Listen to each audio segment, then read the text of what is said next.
lorsqu'un homme noir en fauteuil roulant dans le parking d'une petite ville devenait la cible de motards blancs impitoyables. Vous ne croiriez pas à quel point son appel téléphonique silencieux renversait la situation de manière inattendue. Le soleil de fin d'après-midi projetait de longues ombres sur le parking de Jerry S. Roadside Diner à Lincoln, Nebraska. C'était le genre d'endroit où les habitants se retrouvaient pour se resservir du café et où les camionneurs s'arrêtaient pour manger un morceau avant de reprendre la route.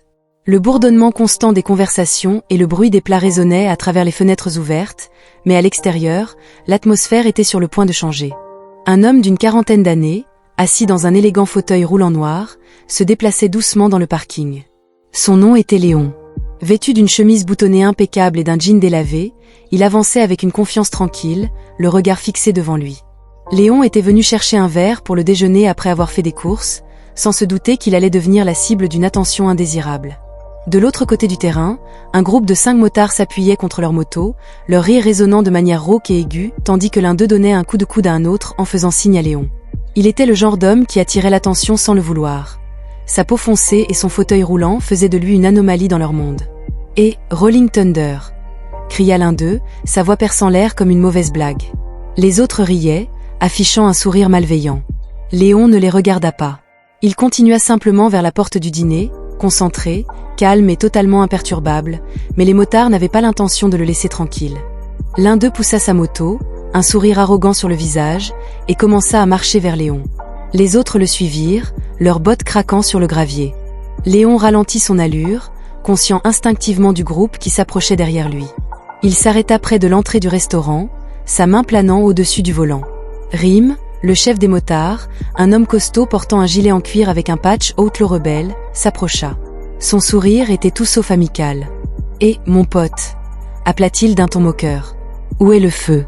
Tu es juste en train de te balader ?» Le groupe derrière lui éclata de rire.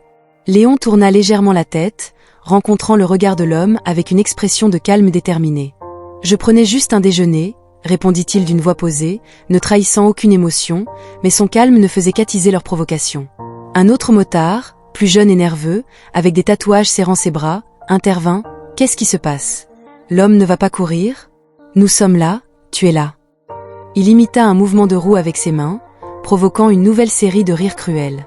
Léon ne répondit pas cette fois-ci. Il ajusta sa position et se prépara à passer devant eux, clairement peu intéressé à jouer leur jeu.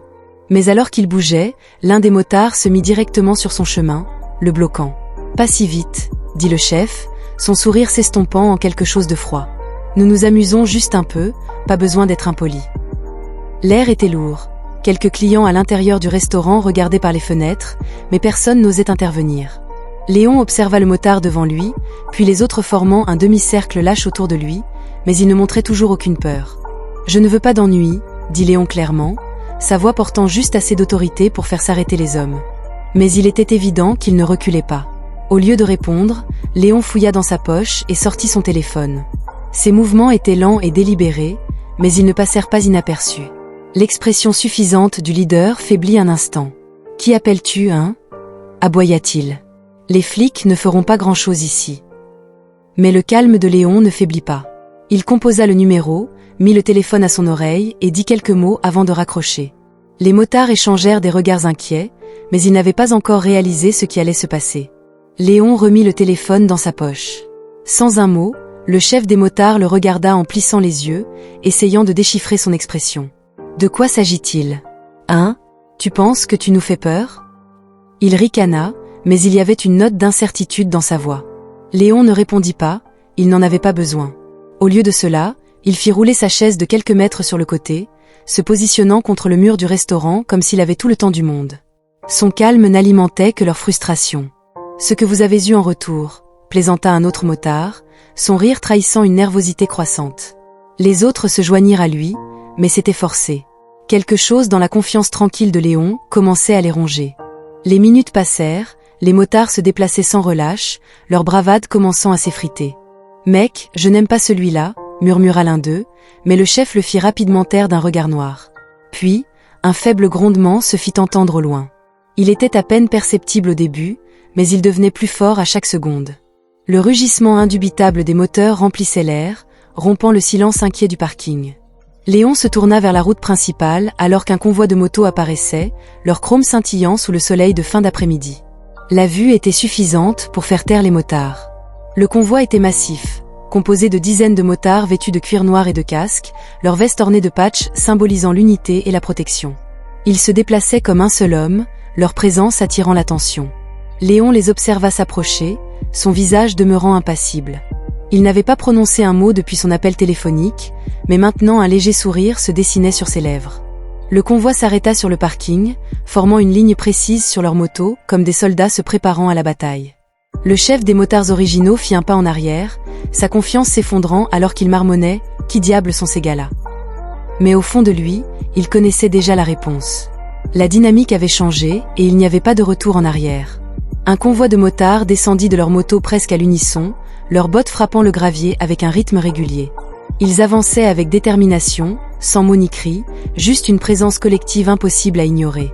Chacun affichait un air d'autorité tranquille, leur veste en cuir ornée d'un patch indiquant « Gardien de la route ». Le chef du convoi, un homme grand avec une barbe argentée et des yeux perçants, s'avança. Il scruta rapidement la scène, son regard se posant sur Léon. « Ton bon frère ?» demanda-t-il, sa voix calme mais ferme. Léon hocha légèrement la tête, son expression toujours sereine. « Je suis là maintenant », répondit-il. L'homme à la barbe argentée tourna son attention vers les motards qui harcelaient Léon. Le groupe qui, il y a quelques instants, semblait si arrogant et intouchable, ressemblait maintenant à des cerfs pris dans les phares. Le chef des motards d'origine tenta de rassembler un peu de bravade en bombant le torse. « De quoi s'agit-il » demanda-t-il, bien que sa voix trahisse sa nervosité. Le chef des gardiens fit un pas de plus. Sa présence imposante suffisait à faire trembler l'homme. « C'est une question de respect. » Il avait parlé d'une voix calme et posée, son ton trahissant le poids de quelqu'un qui n'était pas habitué à répéter. Il exprimait quelque chose que tu ne comprenais pas vraiment. Les autres gardiens s'étaient légèrement écartés, formant un demi-cercle protecteur autour de Léon. Les motards originaux s'étaient échangés des regards, leur confiance s'amenuisant à chaque seconde. L'un d'eux, un jeune homme nerveux au tatouage, avait murmuré « Et on ne l'a pas fait. Je ne veux pas dire ça, je rigole, vous savez. » Mais le chef des gardiens ne le croyait pas. Il avait croisé les bras sur sa poitrine et avait déclaré que s'amuser à harceler un homme en fauteuil roulant n'était pas de l'amusement, mais de la lâcheté. Ces mots avaient eu un impact fort et, pour la première fois, les motards n'avaient rien à rétorquer. Le silence était devenu assourdissant, seulement interrompu par le léger bruit de la porte du dinosaure qui s'ouvrait, laissant entrer des spectateurs curieux désireux de voir ce qui se passait. Le chef des motards avait eu du mal à réprimer son sourire narquois, désormais un lointain souvenir. Il avait observé son équipe, espérant un peu de soutien, mais leurs yeux s'étaient détournés pour éviter le contact. Les gardiens étaient restés fermes, leur présence écrasante et leur silence plus intimidant que n'importe quelle menace. Léon avait finalement pris la parole d'une voix calme mais tranchante, comme un couteau, à travers la tension. « Tu pensais que j'étais seul, n'est-ce pas ?»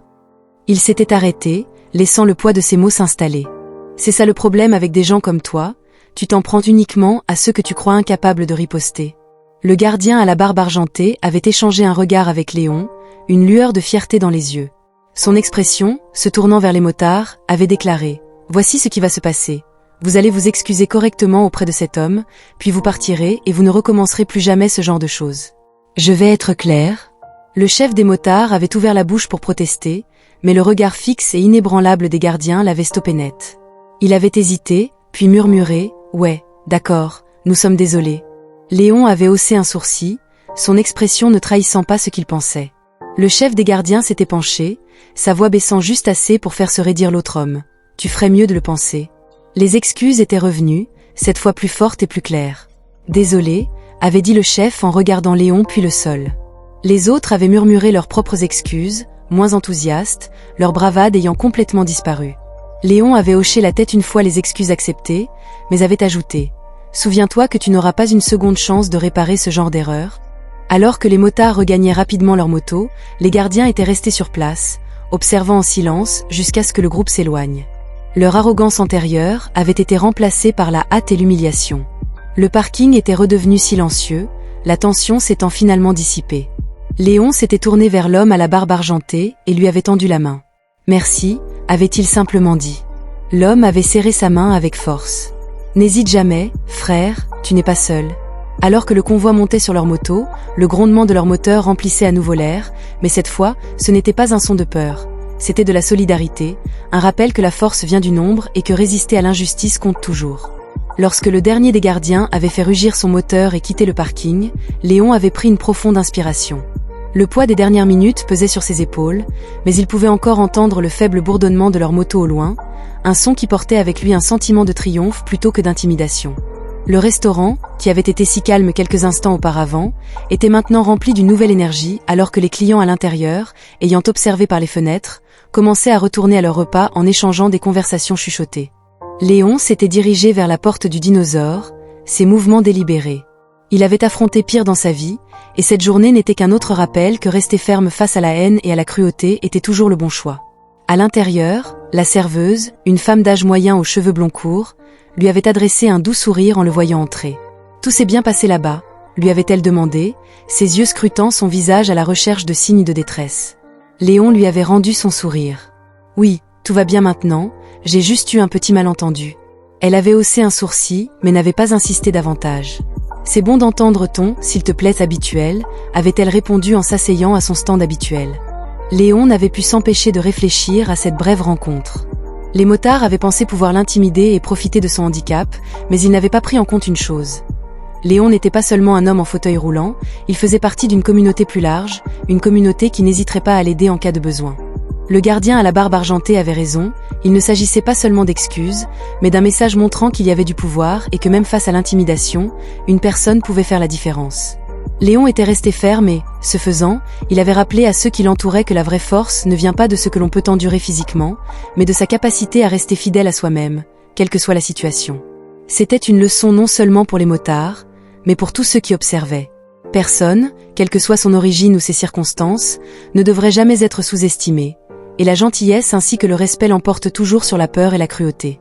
Alors que la serveuse lui apportait son café, Léon avait pris une gorgée, sentant la chaleur se répandre en lui pour la première fois ce jour-là.